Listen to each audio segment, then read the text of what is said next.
All right, let's get into it.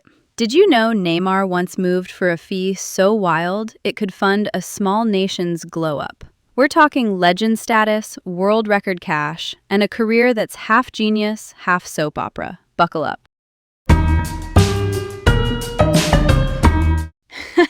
Hey, it's Emma, and I'm feeling like a football manager today. Full of tactics, a dash of drama, and yes, ready to sub out your bad takes in stoppage time. So, let's talk. Neymar da Silva Santos Jr., born in Brazil in the early 90s, a forward and creator who can slalom through a phone booth. He built his name at Santos in Brazil, hit the stratosphere with Barcelona's MSN. That's Lionel Messi, the Argentine icon, Luis Suarez, the Uruguayan goal shark, and Neymar, then detonated the market with a record move to Paris Saint-Germain. He's Brazil's all-time top scorer with 80, appeared at 4 World Cups, and as of now, he's back at Santos. Pure brilliance, yes, but also injuries, lawsuits, and some big yikes moments that kept tabloids fed for a decade. Let me set the scene with a story. I once went to this tiny local match. Zero expectations. Like, I brought snacks because I thought the chips would be the highlight. Then this winger. Think Sunday League Neymar on a budget. He pulls a move I still see when I close my eyes. He fakes inside, slips a nutmeg, does a 1-2, and then chips the keeper from an angle that felt illegal. The whole little stadium just froze for a second. Then it detonated. Random strangers hugging, one dude lost a shoe. I'm not kidding. That's Neymar energy. You show up for routine, you get spectacle. With him, the script can flip in one touch. An Olímpico? That's a goal straight from a corner. He literally did that for Santos in 2025. A perfect 10 rating from L'Équipe in France after a 4-goal, 2-assist game. Or the 2017 night Barcelona pulled off La Remontada, the comeback of comebacks against PSG. It's the same lesson I learned at that dusty field. Expect the unexpected. Skill can turn a Tuesday into a movie. Okay, let's move on. Quick ELI 5. Futsal. Brazil's small-sided indoor game. Tight spaces, fast feet. That's the lab that built Neymar's feints, first touch, and those violent little changes of direction. At Santos, the Academy of Pelé, the Brazilian GOAT before GOAT was an acronym, he went supernova. By 2011, he was the best player in the Copa Libertadores, which is South America's Champions League. He even won the FIFA Puskás Award for Goal of the Year, a solo slalom that looked like a video game on no-clip mode. Then Barcelona. MSN wasn't a trio. It was a cultural era. Messi, the playmaking deity, Suarez, chaos with a finish, and Neymar cutting in from the left with silk and venom. In 2015, they won the treble. That's League, Domestic Cup, and Champions League. Neymar scored in the final against Juventus and became the first guy to score in both quarterfinal legs, both semifinal legs, and the final in one Champions League season. Ridiculous. Now the price tag moment. In 2017, PSG activated his release clause, a set price in a contract that forces a transfer if paid. The fee was a record €222 million.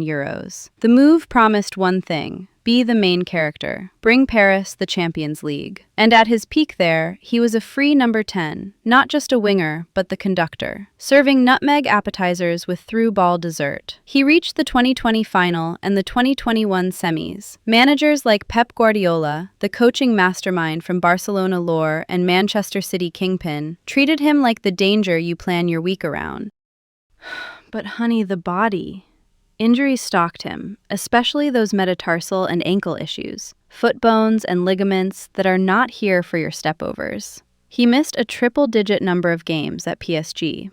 That's where the debate starts: ability versus availability. Per 90 minutes, elite. Over a season, fragile. And public love in Paris turned frosty after 2019, when rumors of a Barcelona return swirled. He was booed, and still hit bicycle kick winners. The relationship status was, it's complicated. Then, the curveball of 2023. Al Hilal, a Saudi powerhouse, paid a massive fee and salary. He grabbed a Champions League goal there, but an ACL rupture on Brazil duty basically ended the season. By early 2025, the contract was terminated, chapter closed. And then came the homecoming plot twist. Santos. The stands at Vila Belmiro lit up like a concert. He delivered man-of-the-match debuts, scored that Olympico, then, yes, more injury speed bumps, more decisive goals, and eventually a contract extension through 2026. On-field drama, off-field boom. Santos's president even bragged about record socials and new partners. Star power is its own economy.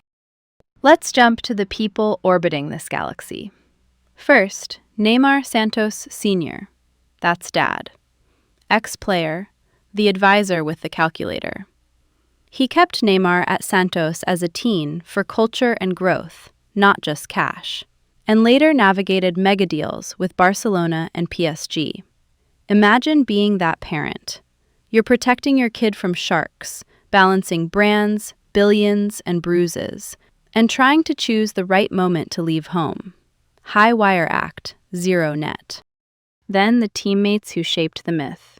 Lionel Messi, Argentine wizard, an orbit so strong planets form in his wake. Playing with Messi taught Neymar timing and patience in tight spaces. Luis Suarez, Uruguayan finisher, always attacking the front post, created chaos that Neymar surfed like a pro. At PSG, Kylian Mbappe, the French phenom, electric pace, shared duty between scorer and sprinter while Neymar threaded play from the middle. Those relationships didn't just win trophies, they sculpted public personas. With Messi and Suarez, Neymar was a showman inside a symphony. With Mbappe, he was more maestro, more responsibility, more scrutiny when things cracked.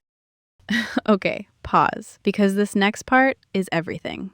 The Barcelona transfer saga. In the mid-2010s, the club first quoted a neat fee, later admitted it was much higher, with substantial payments to the family company. Tax authorities got involved. Presidents resigned. Legal cases bloomed like weeds. Years later, there was also a lawsuit over a renewal bonus. A court at one point said Neymar owed money back. Then, both sides settled out of court. Translation: the receipts exist, but the PDFs are redacted to high heaven. My take.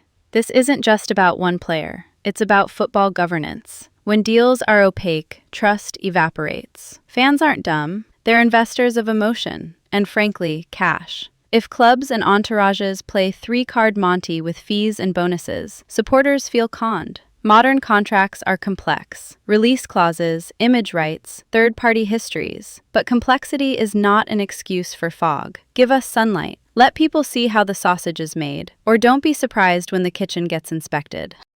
Also, that 2023 move to Saudi sparked a separate fight club of opinions. Some called it the worst transfer ever because of injuries and the short stay. Others said it served the league's growth playbook, and commercially, the needle moved. For me, the truth is boring and in the middle. It was a bet that didn't pay off on the pitch, but it shouted that football's money map is being redrawn. Both can be real. Now for something different. Pop culture. In 2013, Time magazine labeled him the next Pelé. Pelé is Brazil's North Star. 3 World Cups, myth status. Did Neymar match that? No, because no one does. But did he become a generational entertainer who won Europe's treble, carried Brazil to Olympic gold, hit 80 for the Seleção, and left behind playlists of skills that live rent-free on your For You page? High-key yes. His legacy is a paradox I love. At his best, he's one of the greatest attackers we've ever seen. In that small moment that can decide a tie, he's unplayable. At his worst, he's a headline about ankles, VAR bans, and bad blood with ultras. The tension between magic and mess is the brand. And honestly, that's why we can't look away. Okay, let's tease what's next. We're going deeper on that label you've heard, the prince who never became king. Expectations versus reality. Who gets to crown greatness? And why some careers feel unfinished, even when the medal drawer is heavy. So that's the tea, folks. Keep your laces tied and your dreams high. And if life hands you a corner kick, try an Olympico. Later.